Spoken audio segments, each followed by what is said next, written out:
Well, I'd like to thank or welcome everybody to January's Happy Hour, and thank you for being here. I thought tonight we'd talk about sort of how to move beyond the rescue mentality with the breed, especially since we've reached the first part of the first criterion to move the breed off of the threatened list. I think it's important that we look at how do we overall do that. So let's see. So the agenda. And first up, what's happening around the herd? Anybody have any news they want to share? Cinnamon is going to be kidding in February, so I've only got 2 goats, 2 does, so it's not a whole lot of excitement you can have, but that's going to happen. That is awesome. Aaron, any news? Yeah, we actually have a fair amount going on. I think you might have seen that I bought a scale, and so I've been starting to weigh our goats more on a regular basis. And we actually ended up with an emergency on January 1st, and I ended up spending a long time with one of our does who actually went into seizures that morning. And I called somebody who was very, very nice to answer a call and help me through it. And we ended up saving her, and I didn't think she was going to make it. I mean, it was pretty bad. But I plan on sharing that experience so that other people can maybe get on it quick.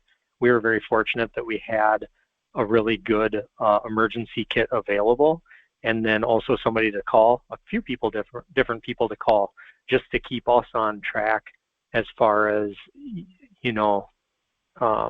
when you're in the moment, it's hard to think as well as somebody who's not right there with the animal. Because I spent 2 hours holding an animal upright just so that she wouldn't be laying down. And so that was kind of the hard part. But the fun parts is my family was interviewed for an article that's going to be used for 4-H because of the grant that we got for sharing or for leasing the goats and showing them.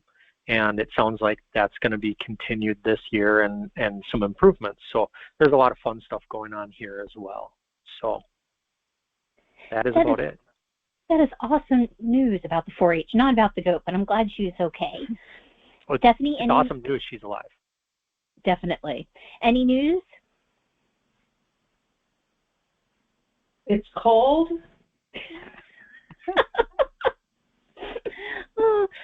I'm guessing you don't have any grazing projects going on at the moment? No, we're just working on barn renovations and moving animals, and yeah, so looking forward to kidding season and getting set up for that. Very cool. Let's see. Our big news, we got the first buck for our fiber program we got here, and we'd studied out one of our goats, and he came home, so we're happy about that. He did his job. But the most exciting news is the local breeder that I mentor is prepping for their first kidding. So it looks like any time this week. So I'm so excited. It's always fun to see new people and, expand the goats. So I'm happy about that. All right, next up. All right, SCI GBA news. Basically, this is all Christy. I don't know if you want to talk. Do you just want me to run down the list? We probably all know this since looking at the group here. Yeah, I mean, I can run through it. Of course, the DNA requirement on the sires started January 1st, and I have been in touch with Associated Registry to reinforce that. The new address, I think everybody's got that. The beta testing of the registry database, we're still working on figuring out how the errors in the online herd book are happening, but I think we're going to get clear on that pretty soon. I've sent in the errors to Doug and Associated so they can start working through them. And we did reach our needed 200 annual registrations, 202, yay! So that's awesome. And then committee volunteers needed, that's back to you, Sarah. As always, we always need volunteers for committees, so if you know anybody, send them my way. All right. Well, next up is the topic, how to move beyond the rescue mentality. I chose this, well, I guess I'll tell you, I chose this because I'm a little worried. I'm starting to see some history repeating itself, where we have people that are acquiring goats and they don't really have a use for them. They just think, oh, I'm going to breed them, I'm going to sell live, breeding stock, and they're being stuck with goats for various reasons, and there's no plan B, and so then we just end up with people dumping goats and selling out, and we lose track of them, and we lose their genetics, we lose valuable stock. And so I really want to talk about, how do we get beyond that? I look at Arapawas, for example, and Arapawas only are recording just under 300 goats. And their association has been working since the 90s. And you say to yourself, when you've had an organization for that long, then why are you only still at 300 goats? What is wrong? What is wrong with the goat that more people aren't involved? And I think San Clemente's, unlike some of the other livestock on the Conservancy's list, they first came to prominence as a rescue. They weren't per se viewed as livestock. And so I think that sort of holds us back some, because we still have a lot of that mentality of, oh, they're just, they're, as somebody put, they're pretty lawn ornaments. So those are my observations. And I think that, yes, we have 200, we got the 200 registered, but we're never going to move beyond into larger numbers if we don't come up with a way to move beyond rescue. I mean, does anybody else have any thoughts? Like, are they seeing that sort of, or observing that sort of lack of use, or maybe even coming across people when they're trying to sell or trying to convince people to switch to San Clemente? It's like, well, what are they used for? How much how much meat is on them? How much milk? What fiber content? Is anybody else seeing that? Of course, I see it in the registry as I'm going through, catching paperwork up through 5 owners, who have like, oh, I'm going to save these goats. Oh, I have to sell these goats. Oh, I'm going to sell these goats. Oh, I'm going to sell these goats.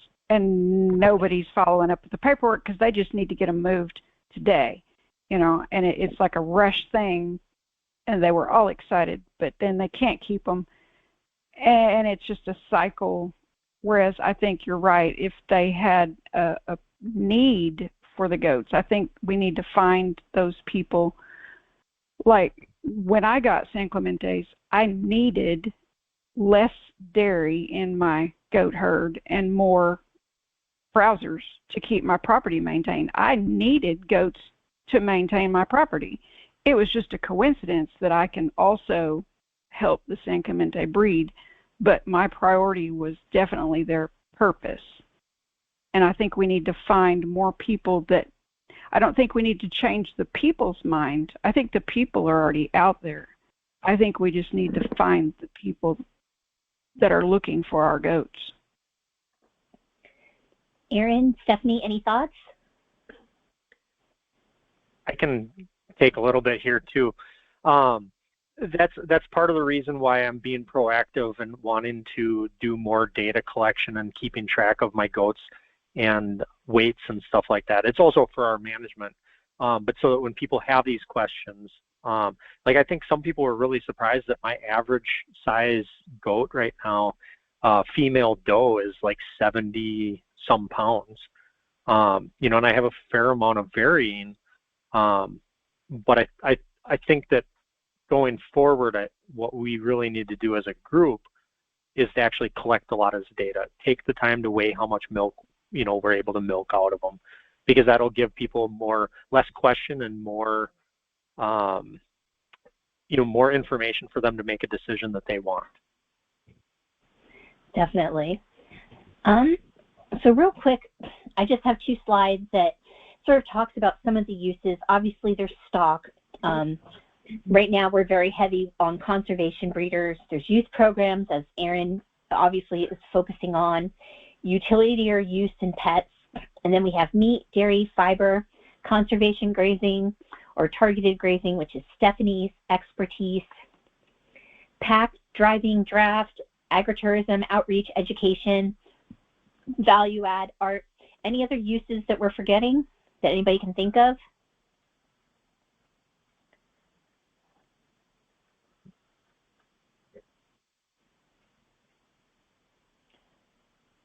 Did I freeze? No, we're just silent. Okay. All right. So I guess my first question to you guys is, what uses do you think the association should focus on the first round of promoting? I mean, obviously there's lots of great potential, but where do we think, with our limited resources, we should practice? You know, where do you think the best promotion is? I don't know if this is promotion, but more risk management. This is something Aaron and I were talking about. But I guess looking at the goats that just disappear, having like a seller buyback program or some sort of agreement, like if you're not gonna, you change your mind on these goats, that there's a plan to not have them get lost. That's an interesting thought, a buyback program. Yeah, so like, or just something like, I mean, because we can promote the breed, but it doesn't stop the problem of goats disappearing. Like, I've thought about selling some of my goats, but I'm like, I don't want them to get lost. Like, I mean, I tracked the movements of the goats that I have, and I'm like, you have lived in 6 different states. I guess that's just the thing, is like educating people that if you get these, you need to understand that they do have a value beyond money. So please don't just give them away to anybody. You could almost, when you talk about a buyback program, it almost reminds me of like AKC breeders, where they have like almost a right of first refusal type of a thing, or that, or not necessarily a buyback as much as like they're more than willing to take the goats, you know, the dogs back, and then you may be reimbursed if and when they find a new owner, you know, but no guarantees. So I mean, I wouldn't have even thought of telling somebody that. That's a really great idea. I like that a lot. So definitely, okay, so money versus, I'm writing notes to myself here to take, so sort of money versus like the intrinsic value. So does anybody else have thoughts on like focus and where we should be promoting, or, you know? I kind of have a roundabout piece of the San Clementes and people having them, in that there is value with them, all of the things that are listed, but I think there's a other back problem of like, so you're going to run like a side business with them.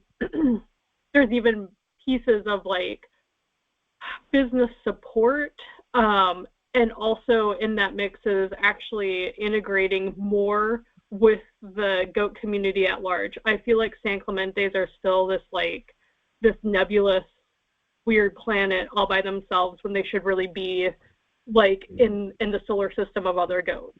And I think having more of those inclusions of San Clementes with all the other goats out there would be really helpful, because we already, like, people that have goats, that have had goats for a long time, like, know goats, and they understand like the movements of them and sales and everything like that. I feel like a piece that maybe could be thought about more is having more inclusion of, like, the San Clementes are still goats, and treating them as such, I think, might help some of those hurdles. And there's also the really blunt piece of, like, you know, I won't like hold back words, but like, and I don't mean to be mean, but there is definitely that that exoticness of the San Clemente that like makes people want to have them, because it makes them feel very special.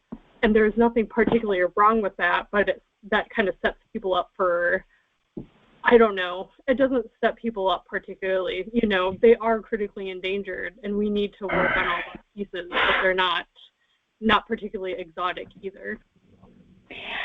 I think I cringe when I hear the word exotic because you're right, they're a goat.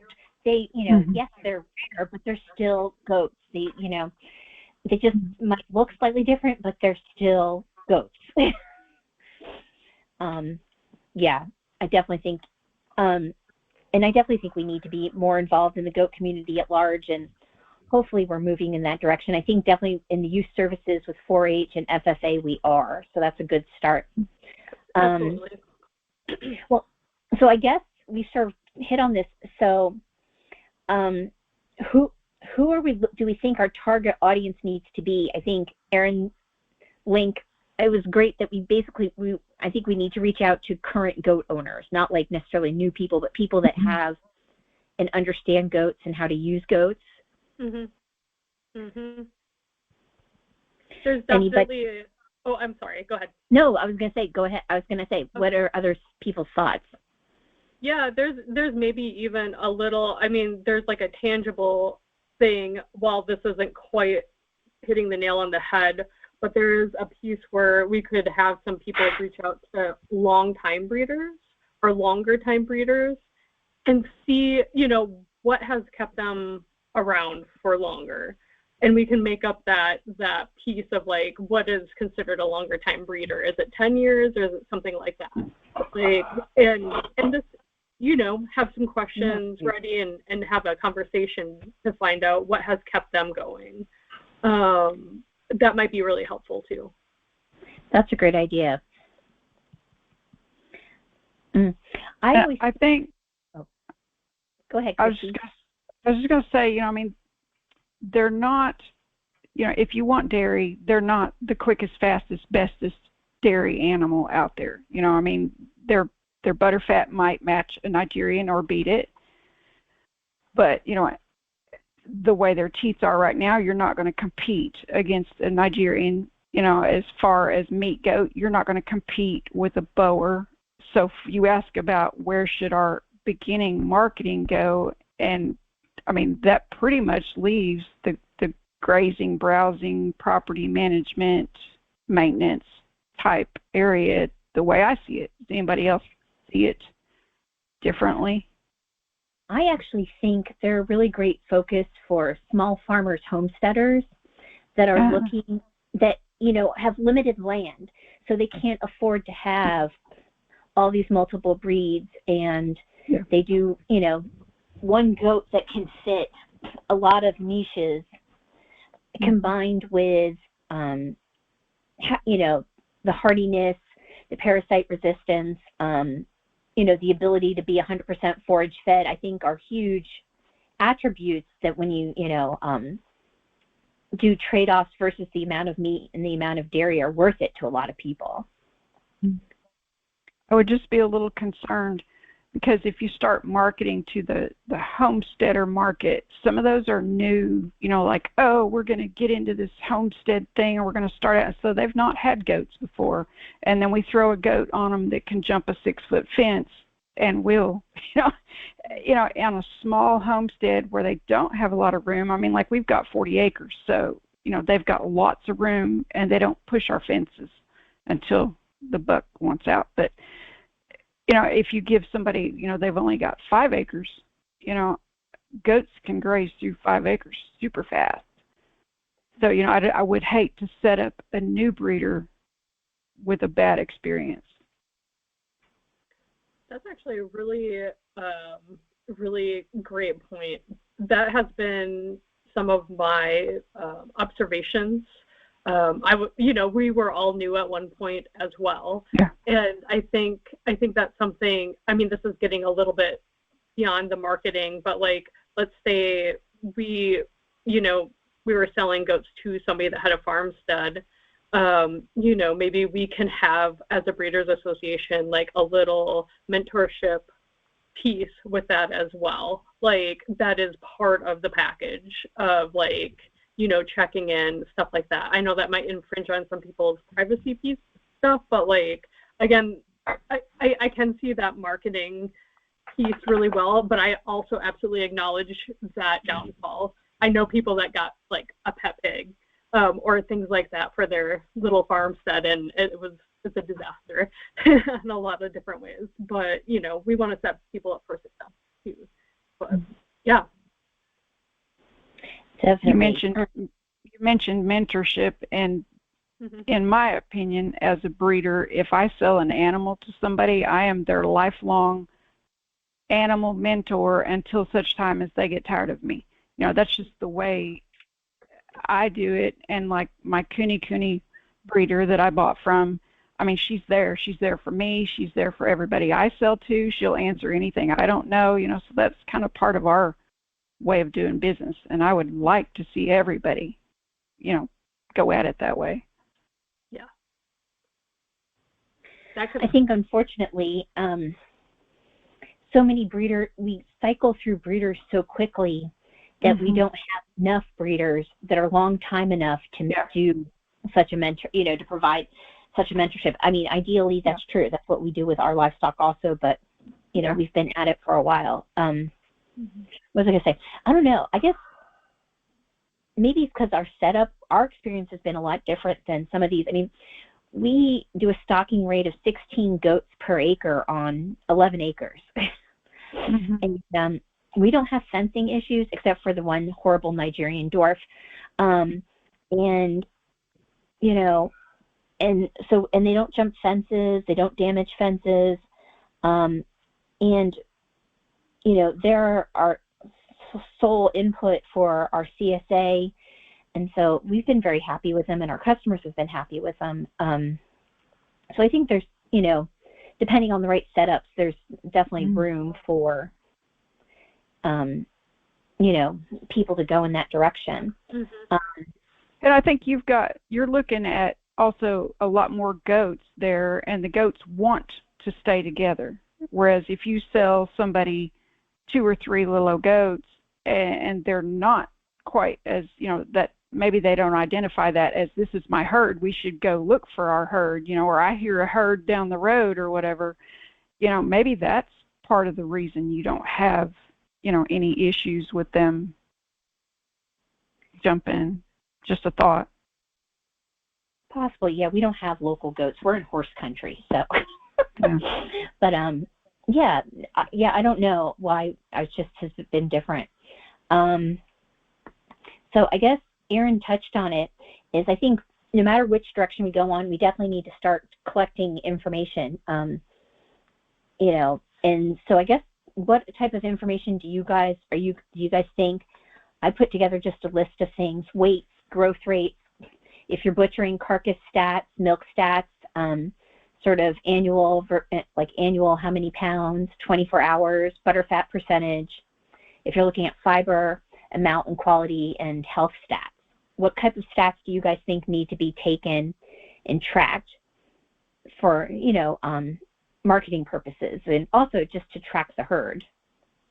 The thing that I've noticed that's distinctly different with the San Clementes versus my Alpines is the quantity that they choose to eat. Like Cinnamon, my 3-year-old doe, now she has an affinity for my sweet feed that I feed the Alpines. She gets much less, of course, but Nutmeg, her doeling, who was born March 1st, turns her nose up at that. I mean, she doesn't eat anything except browse and hay by choice. I mean, she just walks by it, sniffs it, and walks off. So I'm saving a ton of money if they all choose to do that. Because, I mean, that feed is a big cost. So maybe looking at, you know, how much, you know, your feed costs are versus other goats. Great idea. What else can people think? I think just writing down in detail what your management, what each individual management is. And I feel like it'll be really interesting to get that piece of like what growth rates are for people that, you know, keep kids on does or separate after, you know, 10 weeks or wean. And yeah, absolutely what they feed. This is my first year going back to grain feeding the goats. That's because there was a barrage of odd kidding issues last spring, and the only thing I could like think of was like, oh, maybe they weren't getting the nutrients they needed because I was offering, quality hay and a protein tub.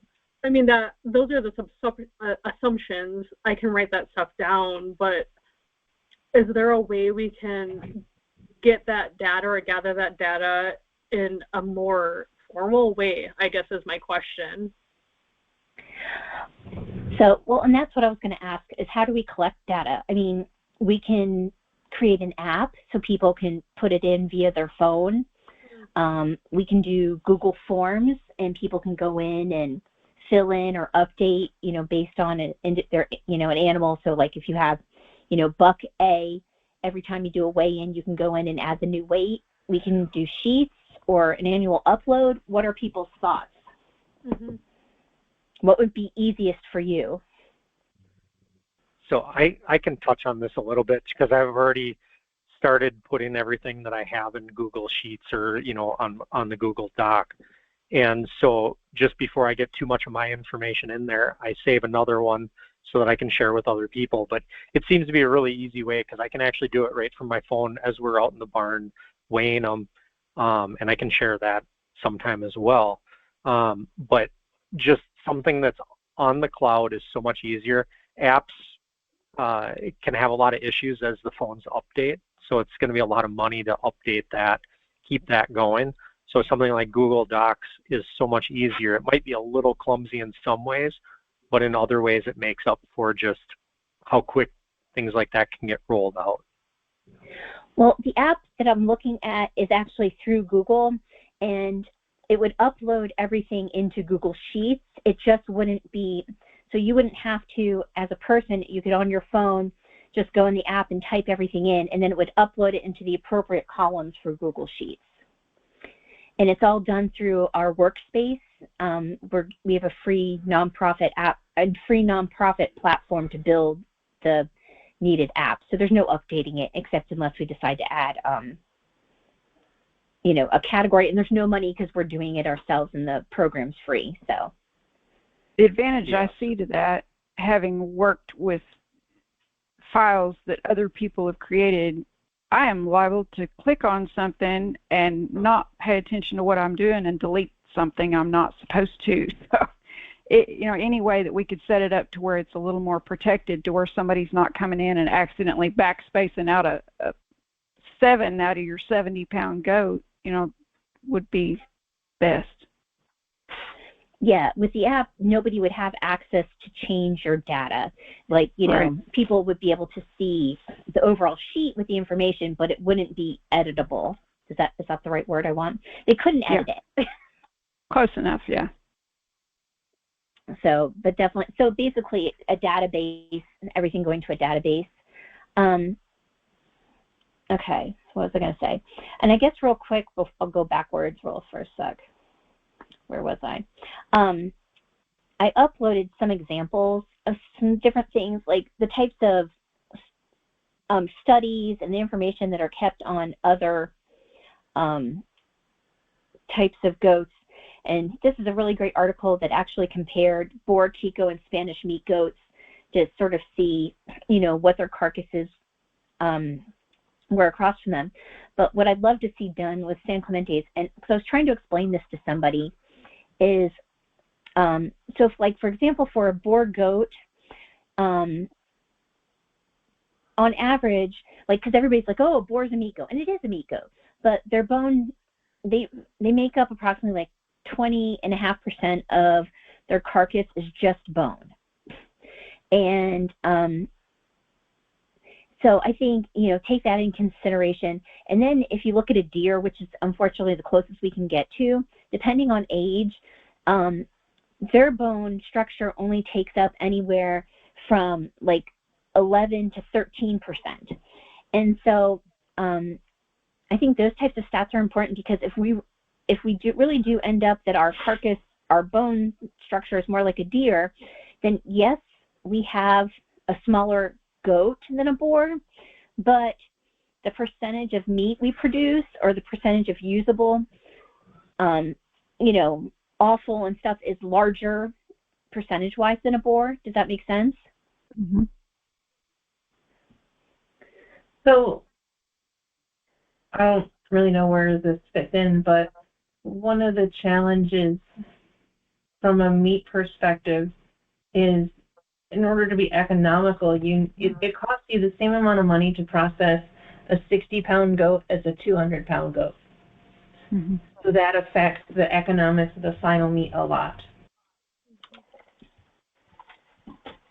It's something, like, I've had this conversation a few times before as well. It is just finding, it depends on where you are, and yeah, those processing fees, but finding a niche market for, like, San Clemente Island goat meat, basically. Like, people, because it's going to cost more. Like, I have stuff written down, but I had gotten a group of wethers and intact box process maybe a year ago. And the guys kind of laughed a little bit at the carcasses because they're small, but they're all grass fed, or like, there's no grain on them or whatever. But it still costs a lot of money to have them processed. And trying to sell goat meat, like, it does seem like, and Stephanie might know a little bit more about this, but like that market for meat fluctuates so much. And so, I think the goat meat market is a bit saturated right now, and it depends on how you're selling, where you're selling. Are you doing direct? Are you doing, all these other pieces with it as well? And all of that takes a lot of time. I'm just like throwing, there's a lot of layers to it. Like, you can do, I think, CSA style direct is like the best option where you make the most money, but then you got to be real good at marketing, and it depends on where you're living as well. Or if you want to like go the route of shipping frozen goat meat, which you can do, and if you find the market, people will pay for it. But it's finding the people that don't mind paying a lot more for their meat. It can be done, but it's a lot of work. I also think another aspect too is, what are your state's regulations? So, like, for example, here in Virginia, we're not required to do USDA butchering. We have a red meat exemption, and I'm allowed to butcher on the farm. So that, suddenly makes our profit, because, we sell goat, San Clemente's as part of our CSA. Every CSA member gets a goat annually. And so our profit definitely goes up when, we don't have to pay USDA butchering fees like a lot of other places do. Yep. I think a lot of that goes in with dairy as well. I think San Clemente should have that market for niche dairy products, but not in Wisconsin. I know. I saw, I know, recently on the North American Dairy Sheep Association's board, where a Wisconsin breeder was offering 11-year-old aged sheep cheddar. And I was just like, I didn't ask because I thought it'd be too rude. I wanted to be like, how did you get a permit to do that? Yeah. It's Wisconsin. That's just not possible. Yeah, you're right, though. I mean, we specifically have a homesteading creamery regulations here in Virginia, and we have an awful, not compared to cows, but I mean, we have a decent number of small goat dairies, with cheese and straight milk. In fact, they just changed our rules. We're now allowed to actually sell milk. I don't even have to do it out of a herd share anymore. So, that does make a massive difference. I know. I about died when I saw it for the first time. I somehow missed the regulation. I'm like, when did this happen? So I was like, oh, they just changed it. I was like, oh. Yeah. I was like, yes. So I think we're getting rid of our herd share, because if we can sell milk directly, then I don't need to even worry about the herd share and the contracts and stuff. But I think the other part of it is that, and Erin's pretty good at this, is that you also have to look at the goat as a whole. Like, we do milk and dairy and value add and grazing. And so, all of a sudden, the goat starts to add value because you're stacking functions and uses. So, what else was I going to say? Oh, okay. So I think we definitely need I definitely think we need carcass information. And for example, this is some of the dairy information off of the extension website, and it gives you an idea of butterfat content. We test our butterfat, and we're coming in anywhere between 8 and 10%, depending on where in the lactation. So we're definitely pretty darn high in butterfat. And so even though our San Clemente's produce less milk, if we're processing into dairy products, we get more products per gallon, which I think is something nice to note. I'm trying to think any other types of stats, whether it be for a breeder or something that the association needs to undertake. Can you think of? Hitting rate. I'm sorry, repeat that? Hitting rate. Oh, yeah. So I look at like the cost per pound of gain, and then also like I look into more of the performance metrics like the Kikos do. So are they producing their own weight in kids by weaning? Are they just some different metrics like that? Hitting rate factors into it. Yeah. That's great. I also think anecdotally we have this information, but I think we could do some more black and white work with sort of blind taste testing of milk and meat. And I'm also curious if there's any nutritional difference between our milk and meat, just simply like, for the 100% forage fed and stuff like that. I don't know. I know some heritage breeds and various species see that. Thoughts there?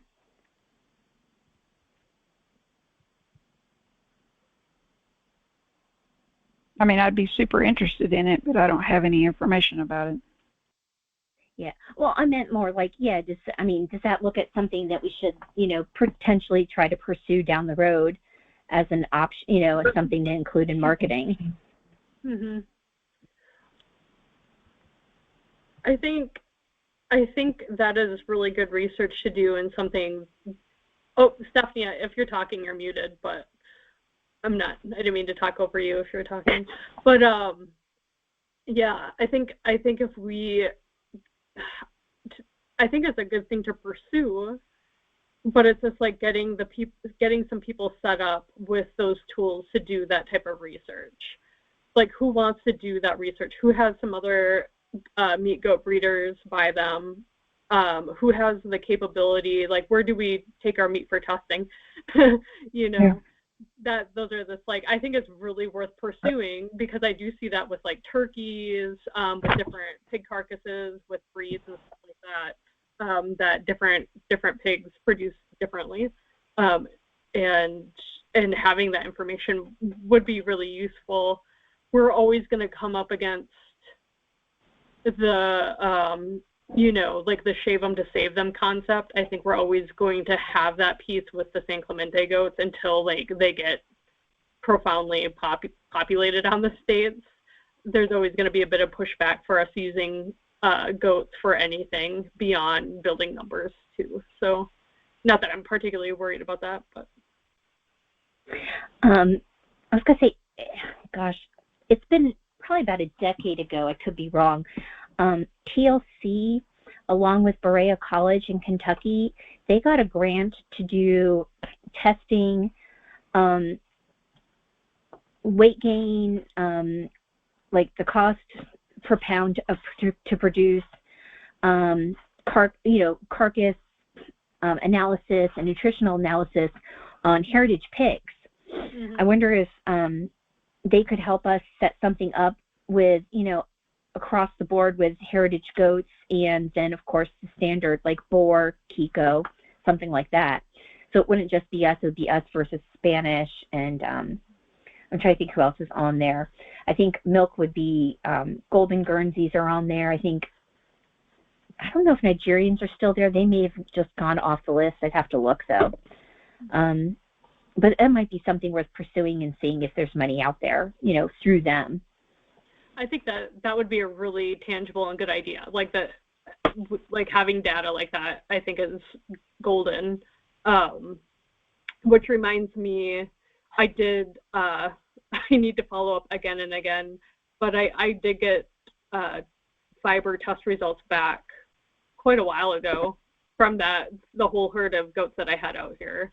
And I need to give them to Aaron and submit them, but I don't know how to read those fiber tests, and the people that said would help me do it, they just have never responded back a few times. But I do think fiber, I'm excited to see where fiber could go with these goats, because there's a lot of fiber nerds out there that do have money, that are willing to pay money for good fiber.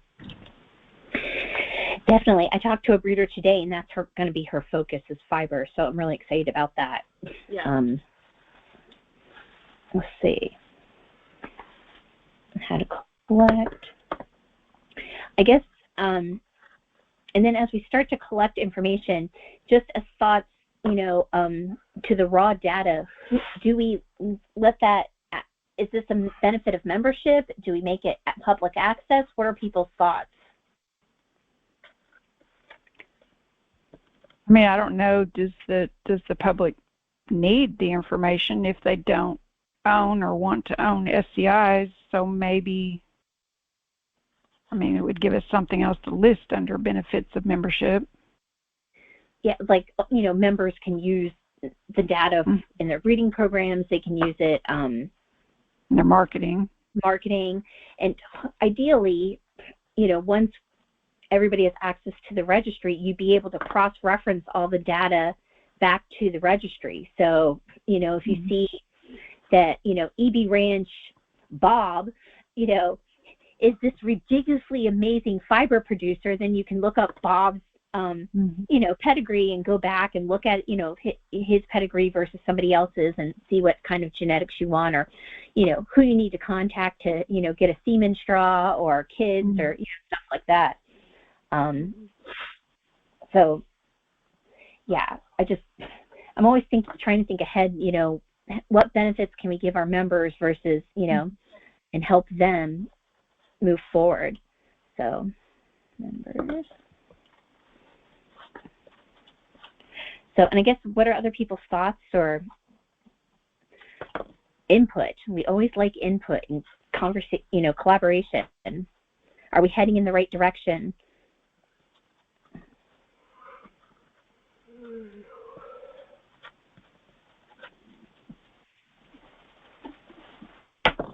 I think, everything you've said tonight is all, it's all excellent, and it's all directions we need to move. But, like you pointed out, our beginning money needs to go a certain direction. But I still feel like that the people, rather than try to convince people that our goats are, this or that or whatever, they're goats. That's enough, and so I think, and they're hardy goats, and just like when I got mine, I was looking for hardy, resilient goats, and the prices I was seeing were absolutely stupid high. And so there are people out there looking for goats, and that we don't have to convince those people that they're awesome at this or awesome at that. They just need some goats, and so we need to find a way to find those people. They're out there somewhere, and get these goats. We almost need more breeders in order to get the data you're looking for. You know what I'm saying? We have so few members right now.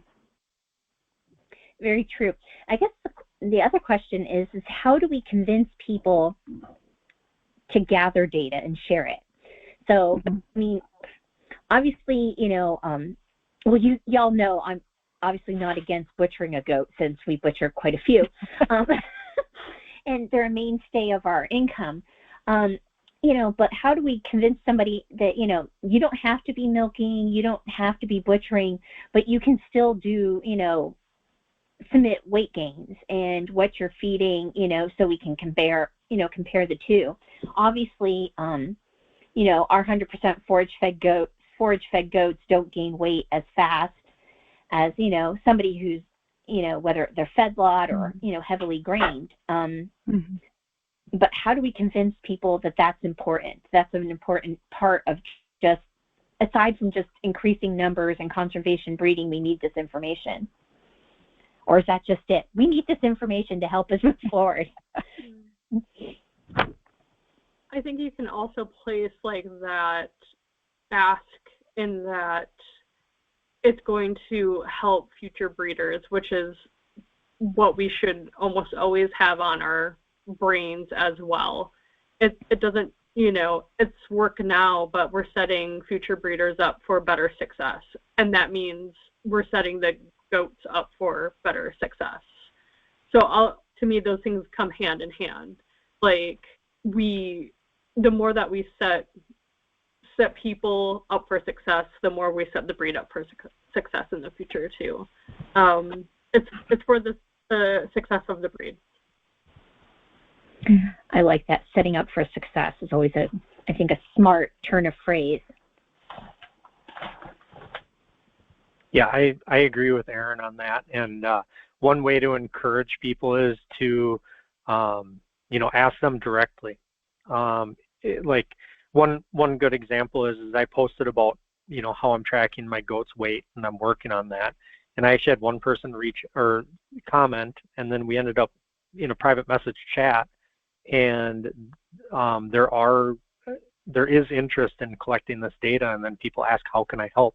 So once people see that other people are doing it, they don't feel like they're alone, and it doesn't feel like their data doesn't do that much. So it's really going to take one person taking it on, starting it, getting it going, and then other people are going to follow because they're going to see this great data and want to crave more of that data. And it's not going to be everybody, but it's going to be enough people that it makes a difference. And that's really what Erin's getting at. And I'll just throw that out there that Erin is my mentor, and we've stayed in contact. So we still do talk quite a bit. And that's been very important. Creating community is the biggest thing. And proximity is nice, but I think there's also, with the internet and the way we can communicate, proximity is not everything. It is wonderful because Erin's an hour from me and I can go visit her and it's not a problem. But I really think that just conveying that community and just that we're there to help each other when things go wrong.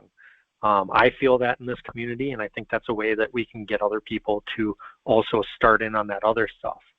Mm-hmm. And just because this may not be, obvious, when we start to ask people to collect data, do you think we need to give instructions or examples on how to collect it? Mm-hmm. Yes. Yeah. Okay. Because I think we need to have the place to put the data ready and functioning, and have that going before we even mention it. And then, from what I've seen, people need specific instructions. Because there's even those pieces of like weighing a goat with like a scale versus a tape. I've found San Clemente's are they're not accurate with tapes. I think it's like 20 pounds off. And the same with milk. Like I think there's that scale of like poundage that can be really hard for people to think about. So you could, have like how many cups or how many pounds, type of thing. So there's those pieces. Well, and I also think people don't realize that it doesn't have to be an expensive undertaking. Our kids, we actually weigh using a fish scale and a reusable shopping bag. Mm-hmm. Because they just, you don't have to worry about them wiggling. You just put them in a bag, hang the bag, and, you're good to go. And there's no fighting or, expensive equipment. And it's also a cute photo opportunity to have a kid in a canvas bag. Like, I've done it many times. It's pretty adorable. Exactly. So, and even for larger, our scale, I think, goes up to 75 pounds. So, for larger goats, we just use a calf sling, and it just makes life so much easier because, again, they're not trying to run off my vet scale or anything like that. You can just scoop them up and boom. Yeah. So, other thoughts, There's questions? Like a template, and maybe you all are aware of them. I know Stephanie for sure is, but like to get real crazy with data at some point, or using Cop Canyon Kikos as like a template for like how they collect data on their herd, how they cull, how they choose to breed. Like that is, to me, that's kind of a gold standard. That would be like what I would want to work up toward. And it'd be cool to really even ask them or like look at how they've been collecting data and like, blood samples, like their kidding ratio, all of that stuff, I think would be really cool. And they actually might be a really interesting guest speaker for one of these happy hours sometime to like talk about their data collection for their goats. That's a great idea. Yeah, I follow them, and they are awesome. Yeah.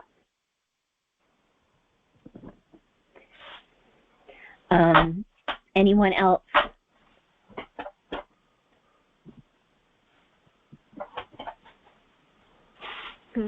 Did we forget anything or something we need to research or look into? I mean, there's a lot of fun little tangents with like, I'm thinking about it now, but like regarding like tanning and leather too, which is another side value added piece. But the gals at Driftless Tannery in southern Wisconsin just went over to the UK to visit the tanneries over there. And I'm really excited to hear back from when they come back, because I think goat leather and hides are just another really cool value-added product if you're going to butcher goats. Definitely. I think that skulls, I can't remember, was it this group I was telling you? I mean, we do a lot of interesting things with bones and skulls, and especially at Halloween, we make, not with goats, but with our other skulls from our smaller stuff like rabbits, we make garland for Halloween. I know, I mean, it's not something I would normally do, but there's a really big market for that type of stuff. I mean, somebody was all upset. I mean, they weren't mad at us. They were upset because we had sold out for the year because they found out too late. And they're like, I'm like, sorry, I won't have that again until next fall. And they're just like, and we spray paint it with the glow-in-the-dark paint so that it glows at night. It's creepy. Sarah, I'm going to need you to send me a picture of that. You can send it in a private message, but I kill rabbits by the dozens, and I'm missing out on a marketing opportunity. Yeah, I mean, people pay for stuff, and, and especially when you do a lot of butchering on your own. Yeah.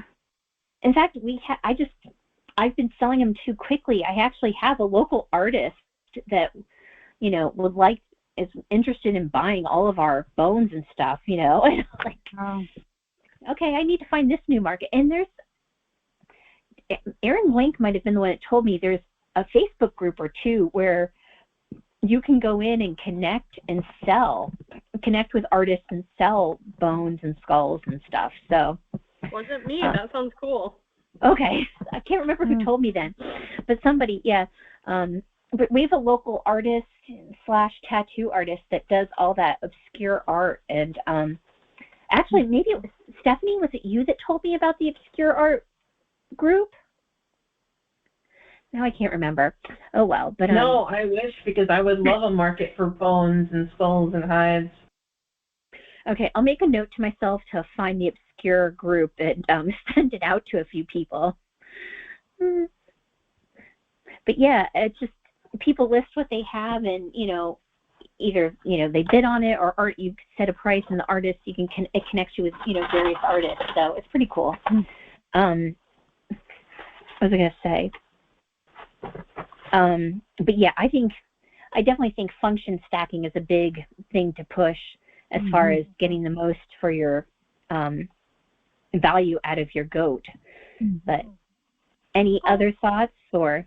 Yeah, could I add actually I meant to mention something at the beginning, but would you consider like that piece like for line preservation or line breeding as like to me that actually helped me like kind of laser in or narrow in as to why I'm like it's a reason it's why I'm raising the San Clementes that I am right now, because from my understanding line breeding is also important in different ways, and it's not to diminish San Clementes, you know, as a group or anything. I really want to be articulate about that, like, but line breeding is also very important. No, definitely. And I didn't say line breeding, but the conservation is sort of where was my thought, because I don't think you were part of the conversation, Erin. I lose track of who I'm talking to with certain things, but when you I think it's important, and when you read information on other species, that line breeding is important because we want to make sure that at some point in the future, and obviously we're not there yet, that all of our base genetics is represented equally in the population. And in order to get there, we're going to need to line breed and do, you know, preserve certain lines so that we can increase their genetics, not only so we can ensure their genetics are there for the future, but to ensure that they're equally represented across the board. So I think that's definitely an important part, you know, in the marketing, and also important to explaining why we encourage, you know, if line breeding for lines are something that people want to do, why we definitely encourage it at this point in time. Yep. No, definitely a huge focus. So, anything else, or I think if I have anything else, I think that's it. If anybody wants the links just to see what I was talking about, I can email those out. Questions, if there's no other questions or comments, then next month's happy hour. Oh, go ahead, Erin. Would you please email me those as soon as possible, and I'll actually put it so that those links are right on the video when I post it. No problem. Our next happy hour is February 19th, and we will be having a guest speaker. Stephanie will be speaking about fencing and all of her expertise with her glorious Goat Ranch goats. Awesome. So I'm so excited. Anything you wanted to say, Stephanie, towards that fact? Or? It's going to be fun. Yay! And for those of you that don't know Stephanie, she is a hoot and a half. So it will definitely be fun. And just thank you, everybody, for coming. So we're so happy. I'm so happy. This last one, does my cursor show up on the screen when I... Yeah. Okay. So this a little green dot. Yeah. Okay. This one is our newest fiber buck. This is a 2 years old, though, so he's now a big buck. But so this is Dane, and we are so excited. He's the nicest goat.